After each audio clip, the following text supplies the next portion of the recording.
Greetings, Darklings, from across the interweb. It is once again I, the Duchess Precious Ken, for the Sounds and Shadows podcast. And I figured after the long couple weeks that I had there, I wanted to bring on the first guest back, be one that would not go easy on me. So I have our dear friend, Stephen Archer. Stephen, how you doing today? I'm fantastic. How are you? I'm My good. video head crab. I just found him the other day. He'd fallen behind some gear. And you brought the teeth out. No, that's nice. We wanted to bring Stephen on and talk a little bit. We've had him on the podcast before.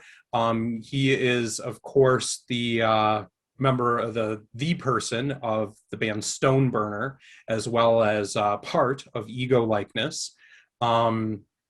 And has a lot of exciting news and things to talk about. So we wanted to get through some of that and get some updates about what's going on with Stephen. So first off, let's start out.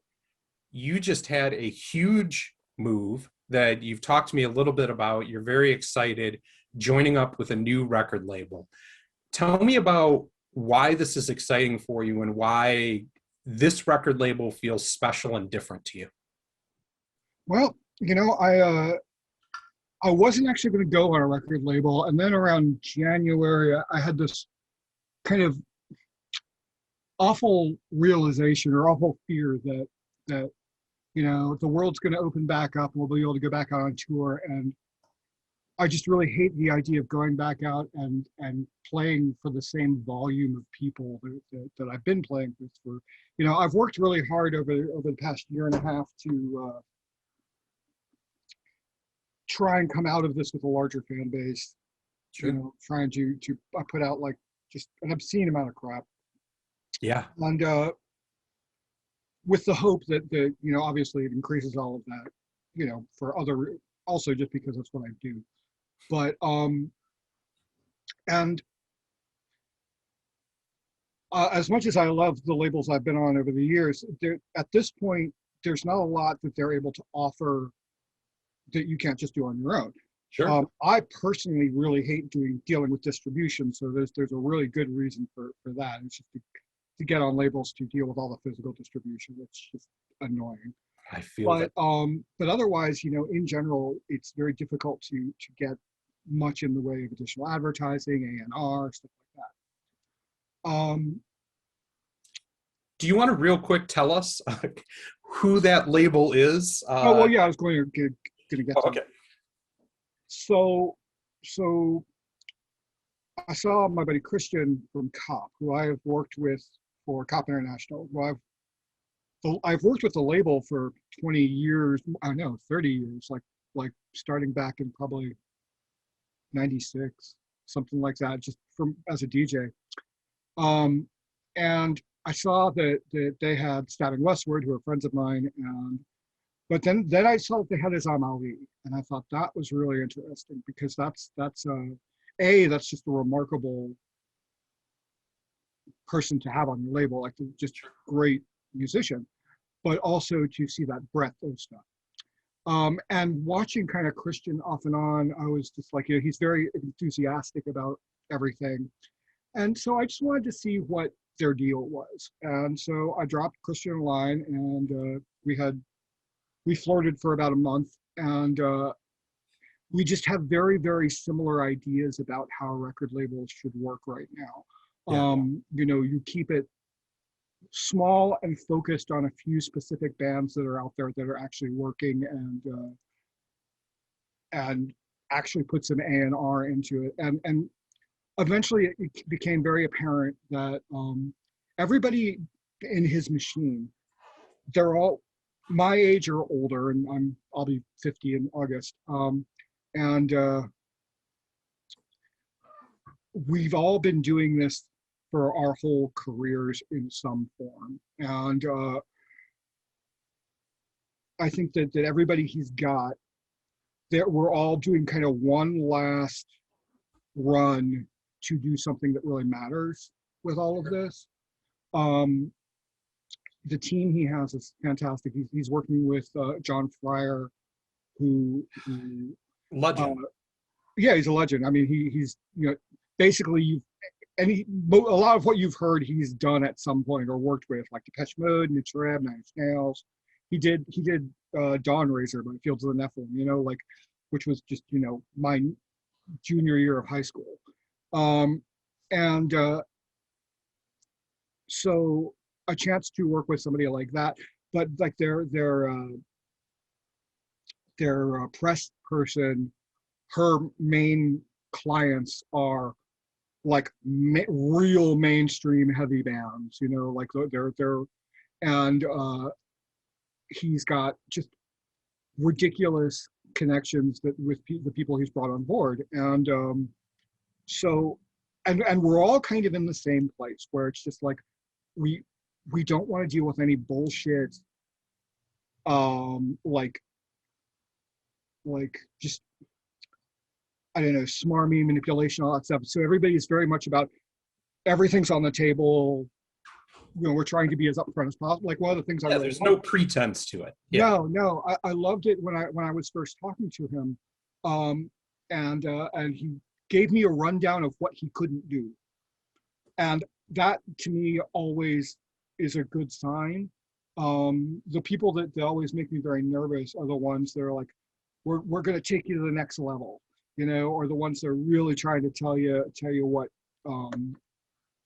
They're doing a sales job on you. Yeah, exactly. And I'm like, you shouldn't need to do a sales job on me. Like, I'm the one who's trying to make this happen. Sure. I'm the one who, like, you don't need to convince me if I've come to you, so I want you to, like I said, I've been doing this for a very long time too. And so I know what your job is. Right. You want to order off the menu. Right, exactly. I want to work with you to make something that will work with both of us, for both of us. And I very much see any label that I'm involved with, I do see it very much as a partnership. And so anything that I can do that will help them make money helps me, helps everybody else. Exactly. It's an ecosystem. Sure. And I've had really bad experience with that fairly recently with another label, and so I was actually really nervous about plugging into another person's machine. And even up until I don't know, a month or two ago, I was still kind of like, I'm just waiting for the other shoe to drop on this, because this really seems like it's too good to be true. And even after I'd already had songs mixed by John, I was like, I don't know, man, I'm still waiting. Let's see how this is going to fall through. And it hasn't yet. And everybody has continued to push to move things forward. The plans are in place, the machines are in place. People actually listen to ideas and want to talk about them and want to implement them, and so all of that is a pretty big deal. Like part of the reason that they signed me is because I am so active online, and I've kind of basically I have been able to go to them and say, this is what I've done with no backing at all. Right. Please consider what I could do if I actually had support. And, so I've been able to work with them and say, okay, here are a bunch of tools that I have used that maybe you're not considering, or might be ways to expand the brand. Yeah. So that's really exciting. So I guess by the time that my first single will be out on Cop, called Sellout, which is ironic, because I wrote the song in the midst of this kind of, I don't know, career crisis that I was having. And it basically ended up being both a comment on the act of trying to do all of this and with your own integrity, but also write stuff that's going to be popular. And so it's very much a really catchy song, but and it's kind of riding the line between trying to be funny but also make a point. And I Sure. feel like I did it without like blowing my whole shtick of being an actual real artist and having actual things to talk about, and I get into all of that in the song itself. And but also like I've pushed it, I've had it translated into German, Russian, Japanese, so like I can sell out in as many languages as I can and expand the market. And the entire point of writing that was try, trying to find, trying to get more backing and more awareness. Because I mean, it's essentially a 4-minute commercial for what I do in the form of a dance song. At least the video is. The song itself is less so, but the video's got a lot of all this other information going on with it. And ironically, that song and the demos for the record got me signed to the label, so it kind of it worked even before it came out. So that was kind Right. No, I agree. And I think the big thing for me is when I talk to you, or, you kind of mentioned this before and I could hear, I've known you a little while now, and I heard the excitement that you had about this, and a lot of things that you were saying there of just being, like you said, a rebirth. You thought of it as, this is a way that I'm going to roll the dice and try and go to another level that of. that nobody else has been able to take me to before. And kind of when you talked about the lack of pretense and working with somebody like John Fred, I mean, you've been in this business for decades, and there probably aren't a ton of people out there on a ton of labels that have a lot to bring to the table in terms of teaching you a different technique or a way like that. But having somebody like this, I think you have to at least consider, yeah, this is a person with a Oh career and a yeah, breadth of yeah. experience where I'm going to listen up and really say, okay, like, what do you think I should do differently on this and take away? And tell me a little bit about kind of going back and forth and what that experience of working with John was Well, like. that was a really interesting thing. I got the first mix back from him of Sellout, and I was listening to it, and I was like, this sounds amazing, and I can't tell you why. And that I was just like, and that right there says everything, because like I don't know what he did, because it's all the same parts, Right. like still the same song. It's all the same part. The mix isn't even drastically different, Yeah. but there's something about it that he did. And if I was able to say what it was, I wouldn't be working with. I wouldn't need to. Sure. But so that was a really interesting experience. And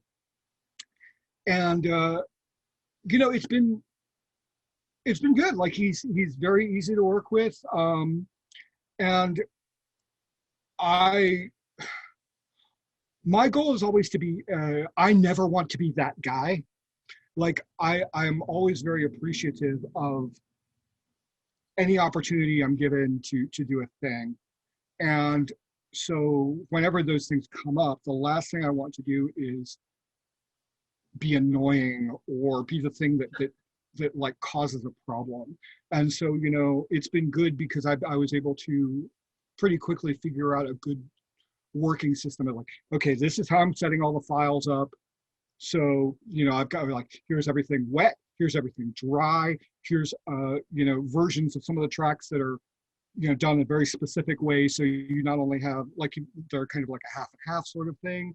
Yeah. I've got them all set up. Everything is labeled. Here is a breakdown of how I think the songs should feel. So a lot of it, when you're working with anybody really, and I deal with this with like painting commissions and stuff like that, is figuring out how a system for communicating your ideas. Mm-hmm. So like with one of the songs, I was like, okay, I'm a visual guy, so I'm just going to tell you about what, if I were, if this were something I was watching to tell you about, this is how it would look. It was like, so in this section, right, where the band's playing in this tiny little club, and then all of a sudden, all the walls fall away, and the stage gets lifted up, and all of a sudden it's in the middle of this huge rave. And so there's a lot of atmospherics that are happening here, but that's the goal, is to make it feel like this transition from here to over here. Or one of the ways I will often describe sounds is that I want this sound to eat you. like like and it's funny how often I was like, I want it to slowly just kind of come up and then it becomes your world and surrounds you and it eats you, and then you'll come out of it on the other side. But or there have been places where I was talking to you at one point, I was like, I realized that noise is my love language, so feel free to just go to town. There's a song on there called Grudge Fuck that is just brutal industrial freeform percussion noise stuff. And I was like, if there was ever something you wanted to just go to town with, like you had some idea that you wanted to try out or whatever, fucking do it. Like time, feel free to it's fine. But also there's other things that are interesting. Like, I think I'm one of the only people that I know that wants dynamics in their music, because like he was sending me his mix but with mastering stuff on already, because it's so as loud as people would expect it. It's like, please don't do that. I was like, I need to hear it without any mastering on it, because when I have my stuff mastered, I don't slam it ever. Like if I can hear pumping, or if I can hear that compressors kick in, I'm immediately back on it with them. I'm like, no, wait. Like it's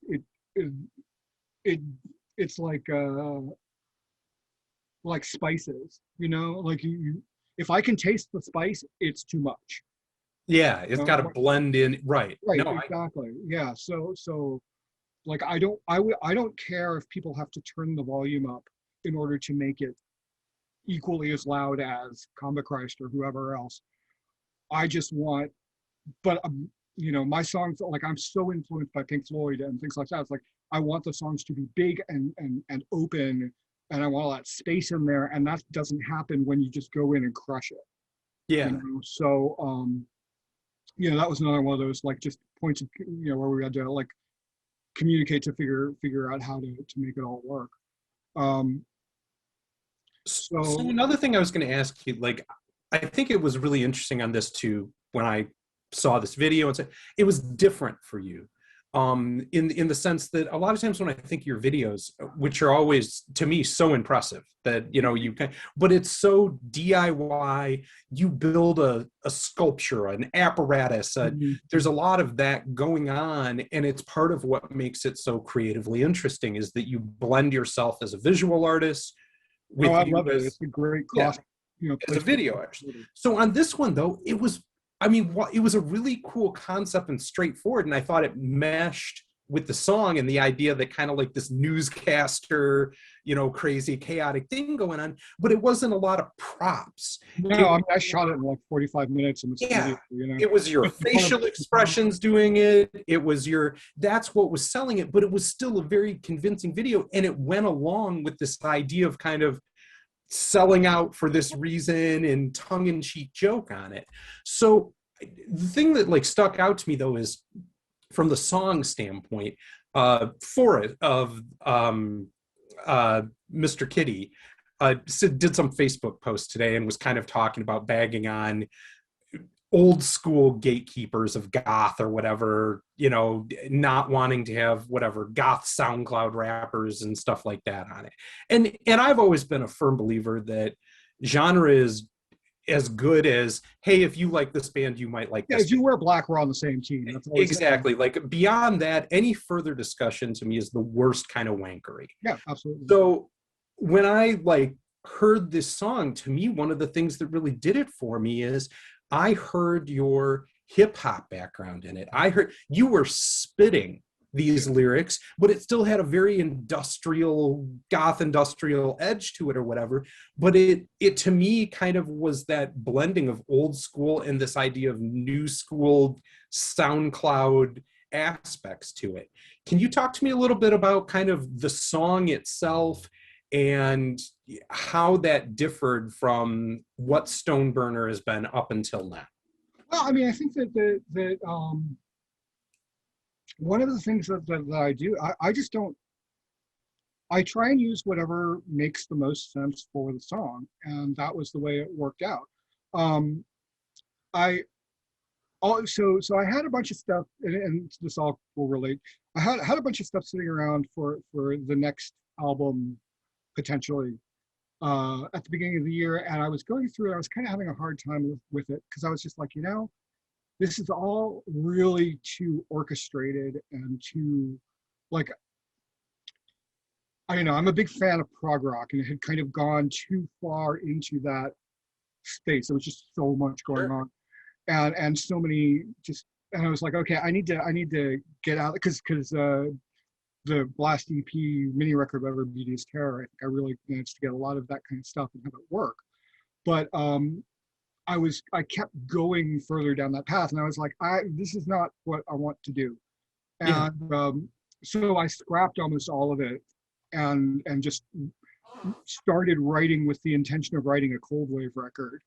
Because I'd been kind of resistant to adding guitars to everything because well, that's another story about industrial bands with guitars. But so I was just I wanted to really embrace more of the that simplicity. Hmm. Um, and so Sellout came out of a little bit out of that idea, but also like it wasn't. I didn't really think too much about changing up the vocal. There's a decent amount. Like the new record has a few songs that are like full on rap sections to them. But that's always kind of been there anyway. I honestly didn't even think of this song as being particularly rap oriented, but See, I felt that a lot in it. Yeah. yeah, well, I can see why people would. It also it helped because I started going down that path with some stuff back with my very first band, and we were because we were doing it was like this progressive metal sort of thing, and so we were doing stuff in really weird time signatures, and so when you're doing that, you have to get these kind of but kind of vocal style, and I'd forgotten about that. Like I'd forgotten that I knew how to do it, and so it was kind of a cool thing when I remembered it. And so there's some of that with stuff I've done the last couple of years, like One by One We Glitter and Disappear. You know, Sure. Yeah. when I wrote that song originally, it was me singing it, and I went back and I listened to it. I was like, this, I don't sound like I mean it, and so I was like, I need to come up with a better way to deliver this and have it work. So I, kind of rediscovered that style. But yeah, I mean, to me, it's all just what, as an art guy, as a painter guy, I have spent so much of my life trying to get rid of me and learn to listen to what the painting wants or what the song wants and stop and not kind of go, well, are you sure that's a good idea? Just accept that this is a good idea because it knows what it wants to be better than I know what it wants to be. Sure. And and there are times where I will think, I want to try out certain things or push my skill level in certain directions while I am working on things, and then I will take those and I'll like turn to the song or whatever and be like, can I work this into it? And the song will say yes or no, and so we develop an arrangement. We try to work together to make what's best for the song itself. Like You're it always sounds very negotiating the space song. I cakey. like that. It will always sound space cakey, but the best way I have of explaining it with any sort of art is that the thing already exists out in the ether in this platonic ideal, and my job is to bring it through without fucking it up. And the one sure way to fuck it up is by putting your idea of what it should be on it. Like it, a friend of mine sent me their record a while back, and I listened to it, and I was like, well, it's good, but, and I imagine nobody else is going to hear this consciously, but to me, it sounds like you second guessed every single decision on this record. and by doing so, you killed it. Like the songs are good, they function, Sure. but you overthought it, and now it sounds like you don't care about it. I'm not being vague because this is your record. I'm just being vague because Right. it's their thing. So that wasn't his thing, but like so one of the things I work very, very hard at doing is trying to listen to when I've done my part. I did a painting once and I knocked the entire thing. It was like 3 by 2 feet, and I knocked it. No, it was 5 by 3 feet, and knocked it all out in half an hour. And then I was staring at it. I was like, everything about this painting is telling me it is done, except the fact that I want to keep working. So I had to pick it up physically and put it facing the wall, away where I couldn't fuck with it anymore. And I think that's a real important lesson that people need to learn, is that sometimes, if you're really listening and you're really working with the thing, it can happen very, very quick. Yeah. And you have to learn when to step back and not work it more, work it too much. So, or No, it's a huge thing for sure. I think that's one of the biggest things that happens in music, and for sure, looking at when I see a lot of it and in process is it's a lot of times these days where everybody has their own studio. right. It's It's so so much easier to go yeah, fucking too far right. and not know when to quit than it is to not add in enough. Mhm. Nowadays, I mean, you can pull up every amplifier ever made, every Right, pedal ever made at the touch of your finger. That's not hard. What's hard is being able to say, I love this sound. right, It's not in this song, right, and stopping yourself. So I, right. Yeah, yeah, exactly. And like there's I've got a bunch of B-sides that will come out eventually that are like I knocked them out in like a day. The entire thing, all the music, did the vocals, they're done. And the I'm not gonna say slapdash, but the and that functions really nicely with the aesthetic. yeah, Like that works really, really well. And I feel like they're very honest. And in the end, really, that's what the entire thing boils down to. It's like, how is the performance honest? Or, like, I would rather hear vocals that are slipped slightly out of key sung by somebody who's really present when they're doing it than if everything's perfect. Like, there's stuff that I've done where I leave mistakes in, or maybe the guitar just hits slightly off of it. And that's the kind of thing that like I think gives it a sense of self, makes it interesting. And that's why live it's just like shows, painting in that. Like yeah, sometimes those minor imperfect are what really adds life to a right. piece of art. Yes, exactly. It needs that, or kind of the matrix or whatever. People won't accept it if it's too clean and too Yep. perfect. It's just a world that they can't grasp. Yeah, and there's a lot of bands that are out there. It's like, man, you're really good at what you do, but it's just I don't care. Like Right. I don't. It's too clean. I was telling Right. another friend, they gave me their demos to listen to, and I was like, I think they're very good. I don't believe you love these songs. I believe that you could write these songs in your sleep, Yeah. and that's totally fine if that's what you want. But I think that you, the person that I know, could really push the way more and take more of a risk, and like these all feel very, very safe to me. Sure. And that's something I've been working very hard at, like, not doing, both as far as like lyrics go, and just sonically. Like the record it goes all over the place sonically, from just like that full on onslaught to just, I mean, really, like, to rap breakdowns to whatever, like, everything, it just all in some are all in the same songs. Yeah. Um, So I do want to move along a yeah, little yeah. bit because we're going to get to the video and play that, and I'm excited for that. But before, because you have your dirty little fingers and so many dirty little pies, you have one other big project that's coming out and happening that I want you to talk Oh, about a little bit, and it's the book. and more importantly, the audio book along with it.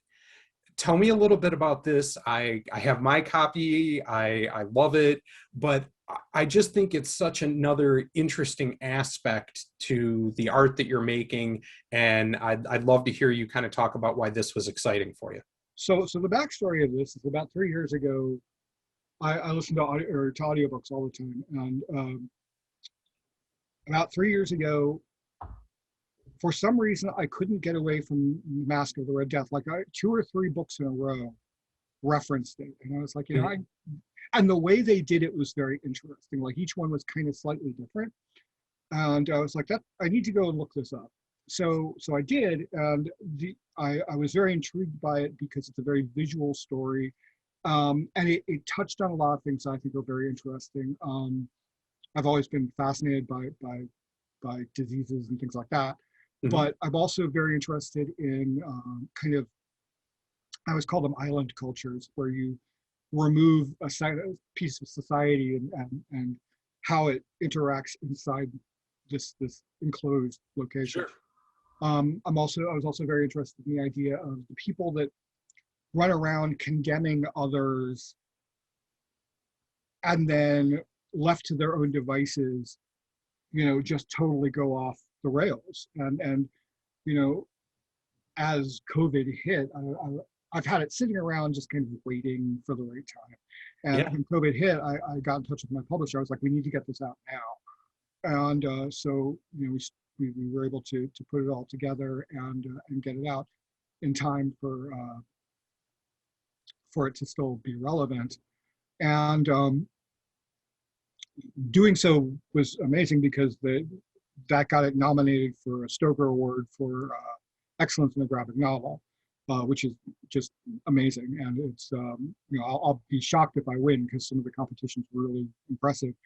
But just that nomination, I can milk that for the rest of my career. So that's very much a feather in the hat. Um, so since we're in that, and because I like audiobooks, and if I do a lot of stuff with my Hopeful Machines project, where I will take large chunks of dialogue and work them into Yeah. songs. Um, so I was thinking it'd be very cool to do that. Um, but it's always, one of those ideas that's just kind of floating off in the back of your head. And I was listening to an audiobook, uh, Shirley Jackson, The Lottery. Oh, Shirley, okay. yeah.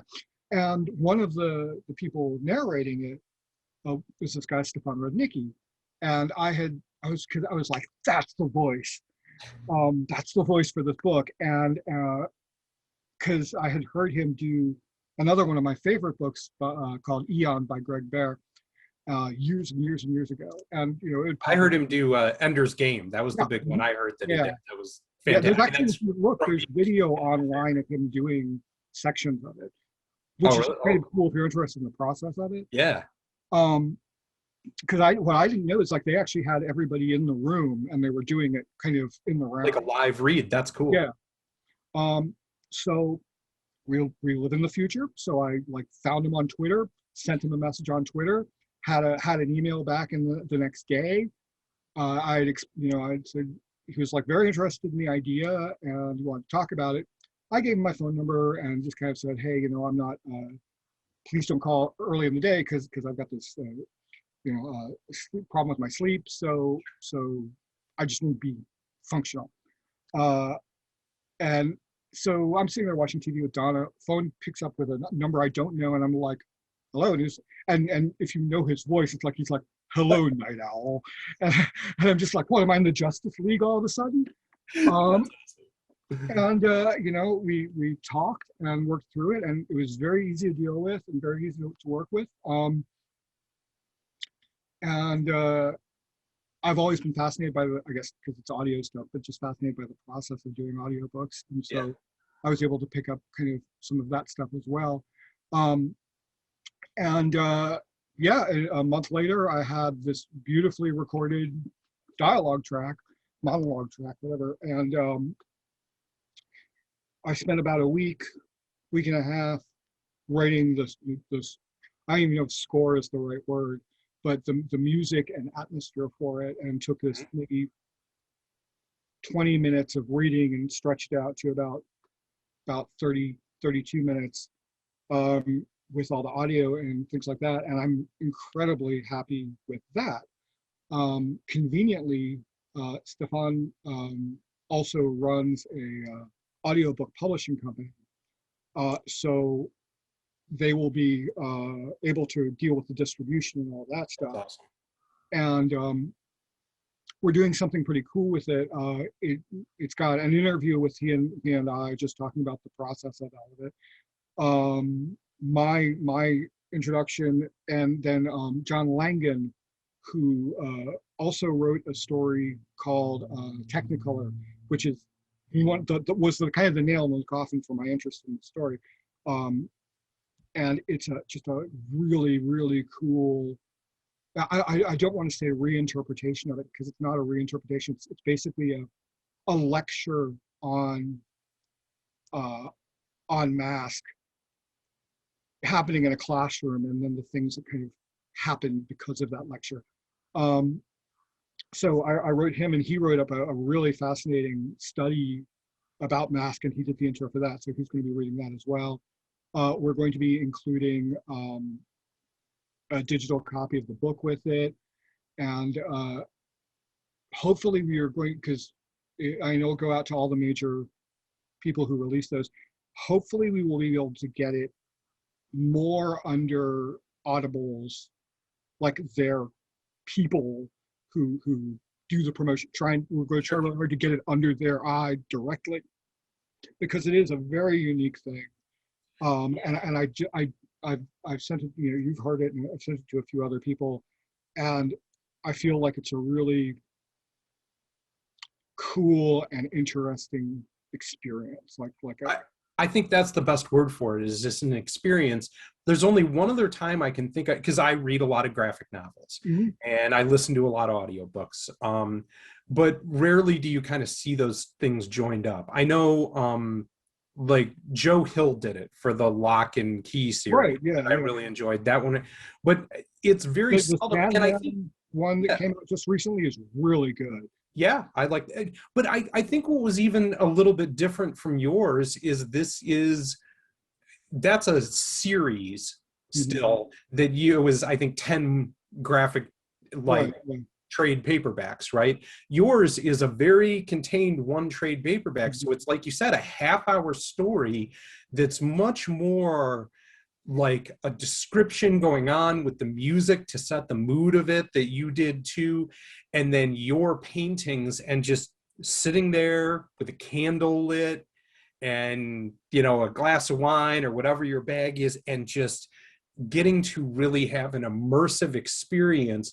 But to me, the glory of graphic novels, that you can hit pause, that you read something on page 14 and you saw this image and it reminded you of something on page 3, and you flip back to page 3 and look at this mystery that's unfolding before you. Because really, that's what this is it's a horror mystery situation.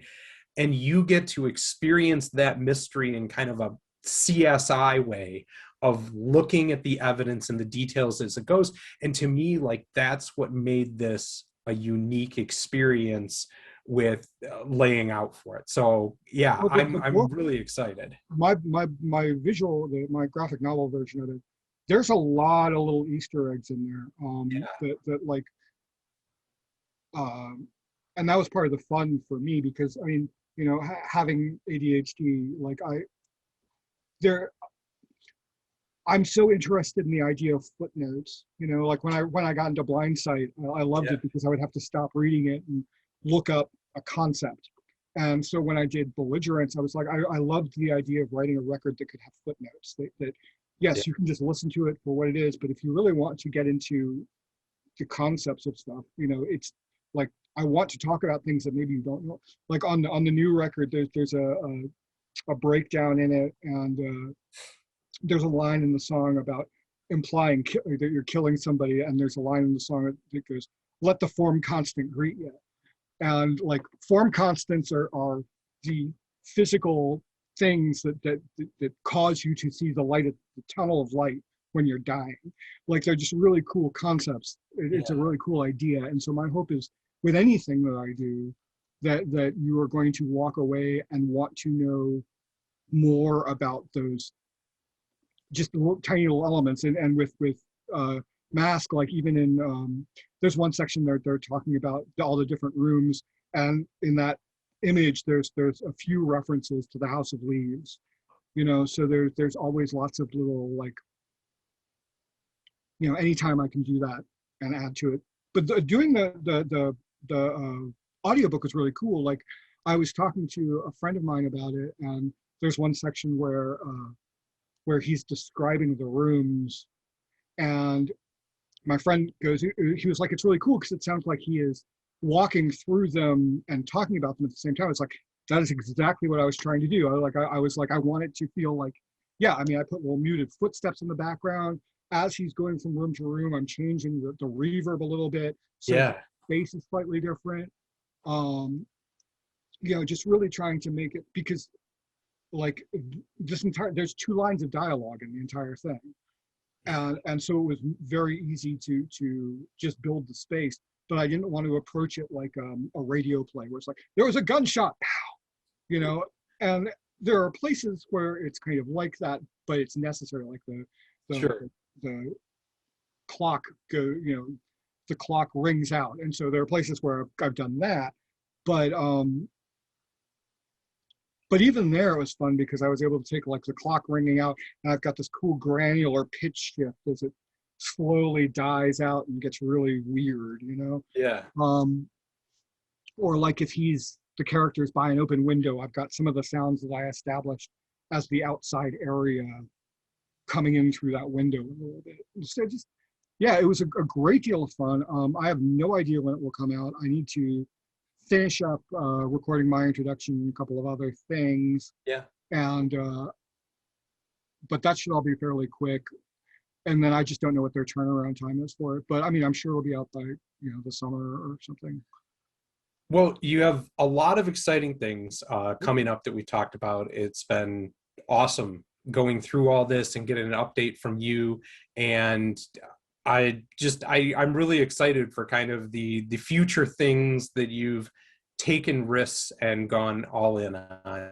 The other thing actually I'm really excited about too, just I just want to get this. Yeah. I'm now working with Rocky Road Touring, who are Bauhaus, Peter Murphy, Killing Joke, like all of, like I am the low man on the totem pole. Right.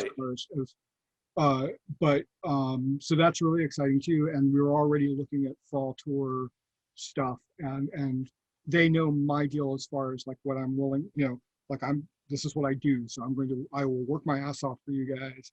We just need to make it happen. So my hope is that in addition to a couple of potential festivals coming up, I'll be back on the road in the fall with all of this.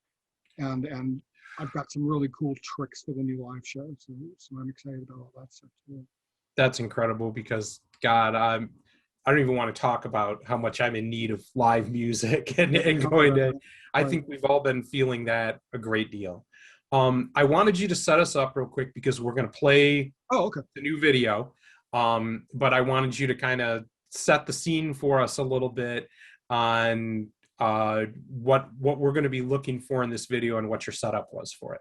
Oh, well, I mean, from a technical standpoint, it was literally me standing in front of this blanket behind me with a kind of wooden podium that I knocked together real quick, and and just a work light, a work floodlight to make sure it was lit, and that's it. Like it was real simple, and my headphones, yeah, a lot of the videos I do are really complex because the concept's really complex, and since I have no budget, you know, best I can do is just, you know, try and come up with a way of telling whatever the story is. Sometimes it's illustration, you know. I just finished up one that involves was involved in building this whole big body horror bio chair set with things like that out in the garage. And but with this one, the concept's very, very simple. And then it's literally just, I'm trying to, sell you on this idea that what I do has value and matters to a market that isn't familiar with what I do or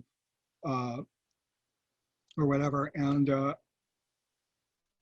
that's it. But also the song itself is very straightforward, tongue in cheek about, Yeah. well, I could keep writing this style, what I'm doing now, or I could just sell out just this once and write a goofy dance song. The video, on the other hand, I've got this thing that I've done for a few times with videos called Stoneburner International News Network, SIN. Mhm. And where I will, I did that for what was it? So Much More Aware, So Much Less, yeah, that one. And so that's a great way. When I did that one, I had all the lyrics for the video, but I also had other commentary running across the scroll. And that's why I ended up doing the Sellout. So read the scroll because there's a lot of commentary about, my understanding of the state of music. I was able to get Tom involved with it for guest vocals on it, and he was just perfect. I needed somebody that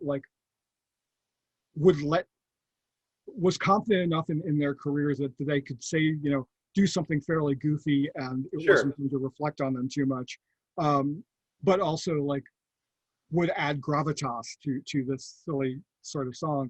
And the Clack remix actually has additional vocals on it that I didn't even ask for.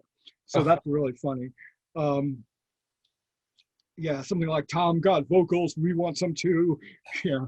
So I think to me, that was the other thing that really, I don't know, connected with me on it is, like you said, it's stripped down, it's simple, it's this newscaster, but the idea of both you saying, I want to sell out and selling it, but the connection to that, to kind of the nightly news, not being done as telling you facts.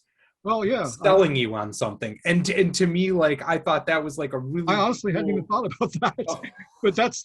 Well, that was one of my first takeaways. Is I was just that's a cool concept of kind of we're all sitting here, and it's no longer Walter Cronkite out here a distinguished. I mean, right, yeah, no, and you're absolutely right. It's a sales it just had never occurred to me. That's yeah, and that was what you were doing. You were doing a sales pitch in the form of a news broadcast. So yeah. I thought that was really cool. I'm excited for all these things coming up. Let's play the video and everybody enjoy. This is Stoneburner. Much more to come from them soon. And everybody, keep it fucking dark, yo.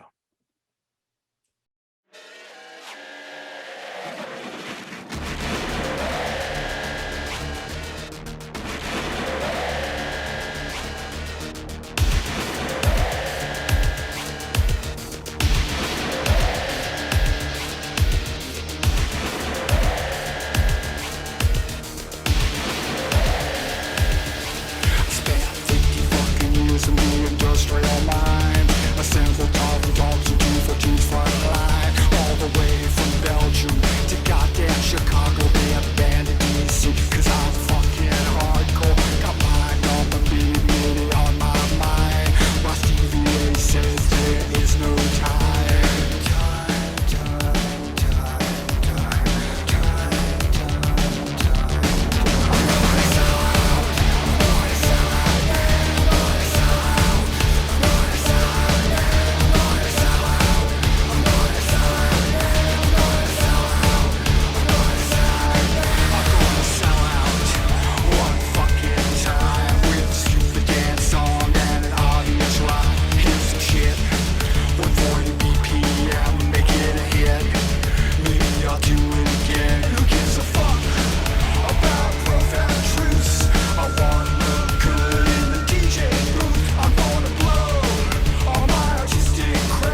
that I'm using again. Here's some guest vocals for some added flavor. Come get them from me as a fucking favor. I don't need the money cause I'm rolling in the ring, and I'm way more famous than he's ever seen. Throwing down some shit on this fucking release to get Stoneburner on the DAC.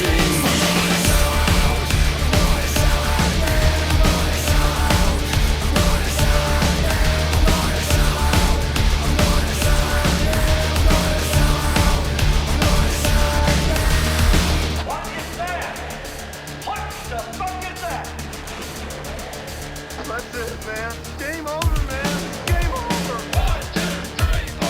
1, 2, 3, 4. I wasn't frightened, man. I'm gonna sell out. I'm gonna sell out.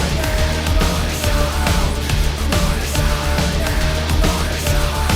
I'm gonna sell out. I'm gonna sell out. I'm gonna sell out. 1, 2, 3, 4.